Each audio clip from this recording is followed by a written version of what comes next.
natural flair for you. Acting, yes. Natural flair for yes, you. It is. Samuel, what do you write? That's a very big question. I write, of course, I write fiction. So obviously, my first book was published in 2011. The book of M. It's a collection of short stories. I'm going to mention the book of M. You are famous for the book of M, at least amongst those who read fiction. It's a collection of short stories, 14 short stories. The book of M was written within the space of 5 years. Stories here and there, and some of the stories are published in journals within and outside the country.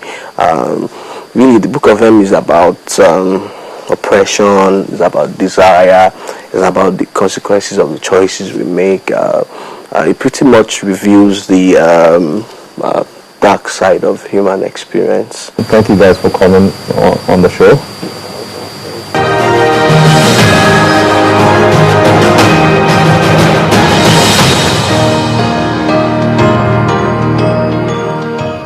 Canada is a country with amazing opportunities for those looking for top quality education. Our next report will hopefully get you thinking seriously about studying in Canada. Students, parents, educators, and other interested guests gather at the Federal Palace Hotel, Ikoyi, in Lagos.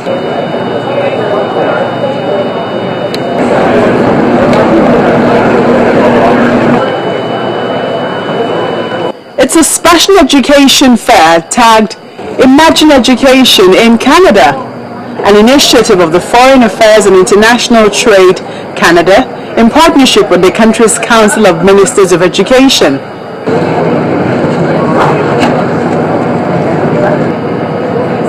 The objective is to introduce the best opportunities of Canadian education to Nigerians, and various schools in Canada are represented to achieve that. I'm Terry Bailey. I'm the Director of Admissions at the Nova Scotia College of Art and Design, or NSCAD University, in Halifax, Nova Scotia, Canada. NSCAD, as we like to call it, is a university dedicated solely to education in the visual arts. So we're very focused, and we have 1,000 students and many faculty focused in only that pursuit. So it's a very serious institution that is not distracted by other university departments in our school. I'm Julie Cameron. I'm the Director of Financial Assistance, Scholarship and Admissions at Ridley College. I'm Mrs. Kate Obeta. I represent Ridley College, Canada, and it's been wonderful working with Ridley College. The name of my agency is Ashley and George Education Consult, and I recruit students into schools in Canada and assist them with the visa processing. It's been wonderful seeing parents come here to make inquiries about the school and Canada in general. I've assisted a lot of parents today who didn't know what to do before now. I think it's an opportunity to have children go over to Canada because it's such a diverse place where you have immigrants from all over the world, and they're multicultural. So there's no restriction as to how much you can achieve, because I mean the tendency is that somebody from your country is there anyways. Working with Ridley College has been very successful, and we have a lot of interest, a lot of students showing interest, and that helps Canada as a whole, because they say no knowledge is lost, and the world is a global village now. My name is Brian Murray. I'm the Director of Student Life at Rossi Netherwood School. Our school is about 250 students, aging from grade 6 to grade 12. We are a university preparatory school, so students leave us and go off to universities around the world, from the UK to the United States. Most of them will stay in Canada, though.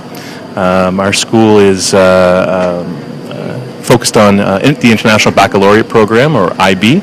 So students in grade 11 and grade 12 take this international curriculum and use that to transition into universities around the world. We're here in Nigeria because we've discovered as an institution that Nigerians do exceptionally well in Canada. They come in well prepared and transition really well into the school, and then leave us and head off to institutions, mostly in Canada, and will study in the post-secondary there. of the parents find the prospect of going for studies in Canada a smart alternative to the less reliable nature of home-based education. It's safer, it's also direct.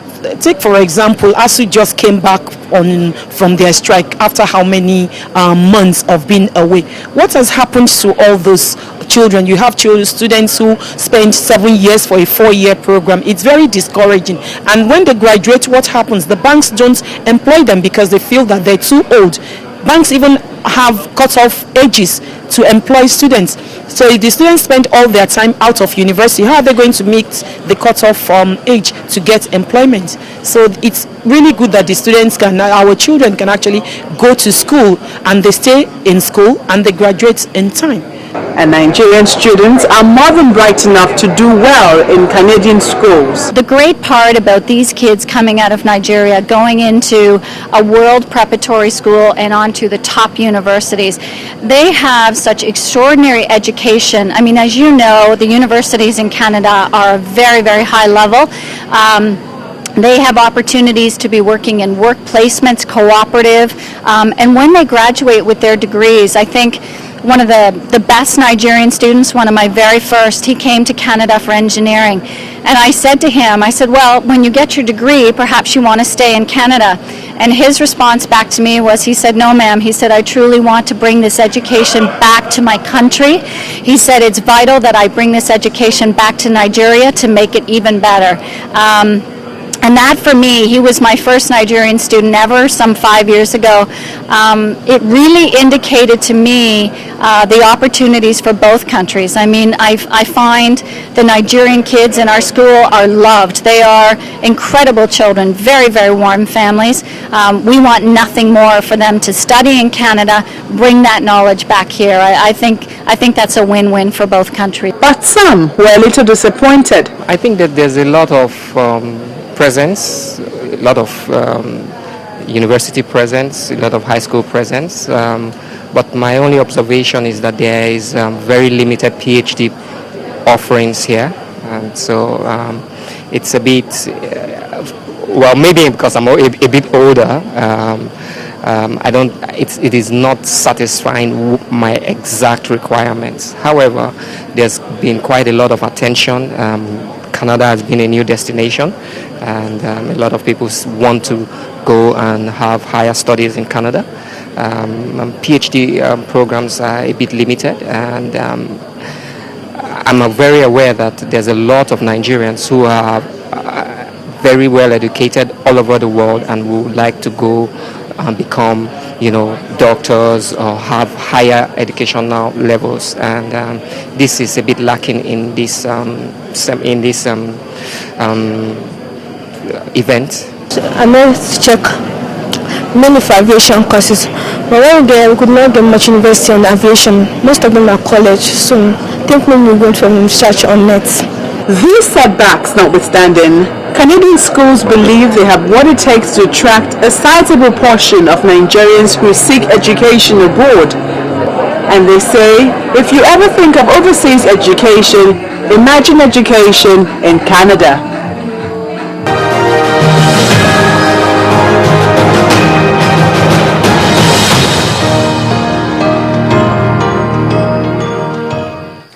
I hope you have enjoyed today's show. I look forward to reading your comments on any of our social media platforms displayed on your screen. My name is Olakunle Kasumo. Remember, one great book can change your life. Bye-bye.